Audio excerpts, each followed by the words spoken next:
Students, now today our topic is statutory and public corporations.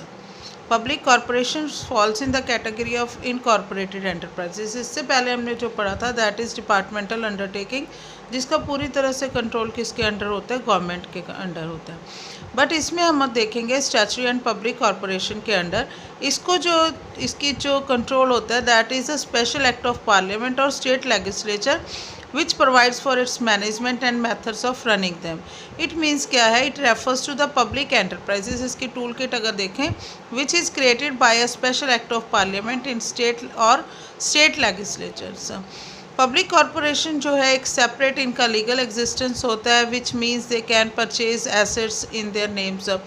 ये assets जो है अपने नाम से परचेज कर सकते हैं and they have contact with other parties, can be sued, और केस कर भी सकते हैं, इनके ऊपर केस हो भी सकता है। सारी कैपिटल इनके जो गवर्नमेंट प्रोवाइड करती है, सेंट्रल गवर्नमेंट, स्टेट गवर्नमेंट, और मिल के भी कर देते हैं jointly, which means these corporation are fully owned by the government but they have the right to get loans from the public. जैसे डिपार्टमेंटल अंडरटेकिंग में पढ़ा था कि they have no right to take the loan from the public, but यहाँ पे क्या है कि ये they can get the loan from the public. और उसके बाद हमारा नेक्स्ट आ जाता है कि कौन कौन से डिपार्टमेंट्स हैं जो कि अंडर द पब्लिक कॉरपोरेशन आते हैं।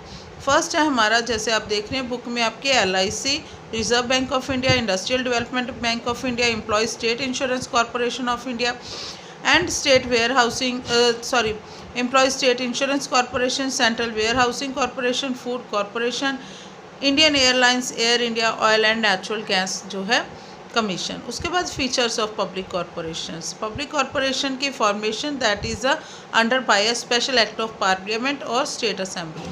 Ownership, the corporation are completely under the ownership of government. जो ये कॉरपोरेशंस होते हैं अंडर गवर्नमेंट होते हैं।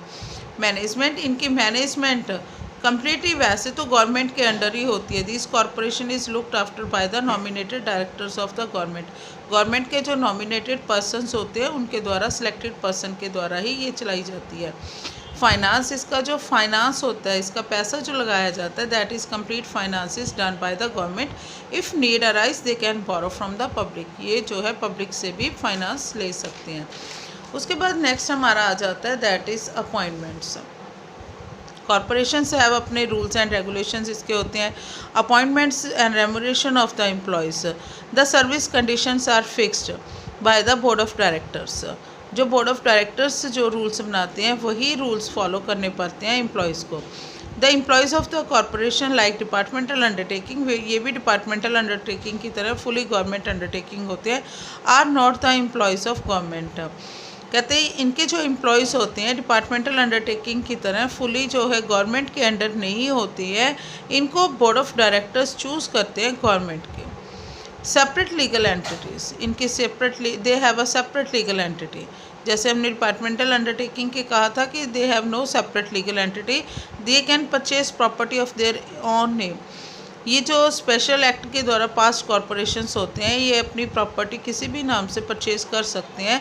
They can have contact with the other party, दूसरी पार्टीज पे भी इनके कॉन्टैक्ट रहते हैं। They can sue others and also be sued. And next है एडमिनिस्ट्रेटिव ऑटोनॉमी। इनको फुली जो है there is no political interference in the corporation. इसमें गवर्नमेंट का कोई जो है ज़्यादा इंटरफेरेंस नहीं करती है। They are free to utilise those powers which they get through an act of the parliament. ये पूरी तरह फ्री होते हैं अपनी पावर्स को यूटिलाइज करने के लिए एंड पार्लियामेंट और स्टेट लेजिस्लेचर जो इनको फ्रीडम देती है उसको ये प्रॉपरली यूज़ करते हैं। आगे है इसकी मेरिट्स। ऑटोनॉमी इन ऑपरेशन, इनके जो है कोई इंटरफेरेंस नहीं होता गवर्नमेंट का इनके फंक्शन में और पब्लिक ऑपरेशन में। They can pursue there active independently. ये जो होते हैं अपनी एक्टिविटी इंडिपेंडेंटली जो है फॉलो करते हैं। क्विक डिसीजन जब पावर्स इनके हाथ में होती है, decisions are taken quickly as there is no unnecessary formalities. इनके लिए कोई फॉर्मेलिटीज़ नहीं होती, ना ही कोई जो है रेटिबिज्म होता है कि काम डिले होगा। एफिशिएंट मैनेजमेंट, इनका मैनेजमेंट भी एफिशिएंट होता है बिकॉज ये इनके बोर्ड ऑफ डायरेक्टर्स इनको जो है रूल्स एंड रेगुलेशंस देते हैं। Apart from it employees had paid enough salary and other facilities, consequently efficient management is possible. Social service motive, इनका मेन मोटिव होता है सोशल सर्विस करना। Because profit respect, for example, no profit or very limited profit is taken for the services provided by the corporations।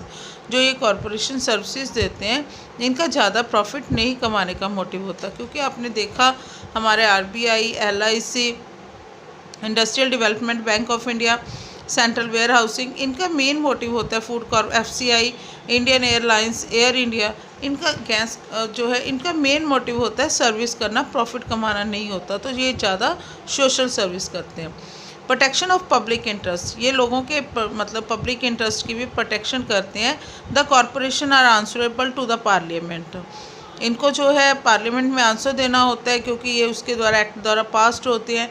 And the corporation utilise the public money in a proper way to avoid questioning.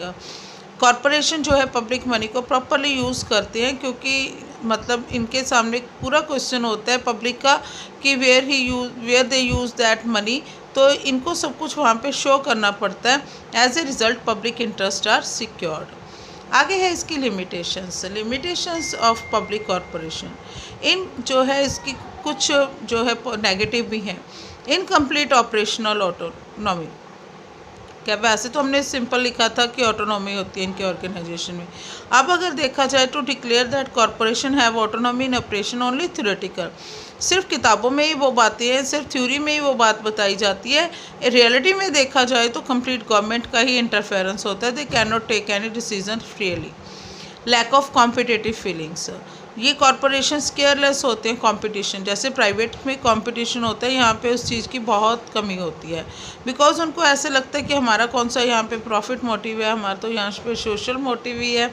So that the possibility of loss is always there, ignoring services motive. The member of the board of director utilise their powers, वो उनके पास powers होती हैं उसी को use करते हैं। More for their own profit, वो खुद का प्रॉफिट ज़्यादा कमाते हैं। दैन द सोशल वेलफेयर, नाम जो है सोशल वेलफेयर दिया जाता है बट इनका भी प्रॉफिट क्या बन जाता है, प्रॉफिट कमाना इनका मोटिव बन जाता है। तो जो मेन सोशल सर्विस होती है उसको ये इग्नोर करते हैं। Hence their services motive is only facade, मतलब इनका जो मेन मोटिव होता है सोशल सर्विसेज वो यहाँ पे फेड हो जाता है। यहाँ यूटिलिटी कहाँ पे पब्लिक कॉरपोरेशन की, where huge amount of capital is needed, जहाँ पे ज़्यादा पैसे की ज़रूरत होती है वहाँ पब्लिक कॉरपोरेशन इज़ बेस्ट।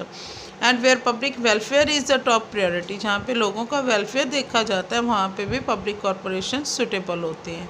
आज का हमारा इतना ही टॉपिक है, कल हम पढ़ेंगे गवर्नमेंट कंपनी।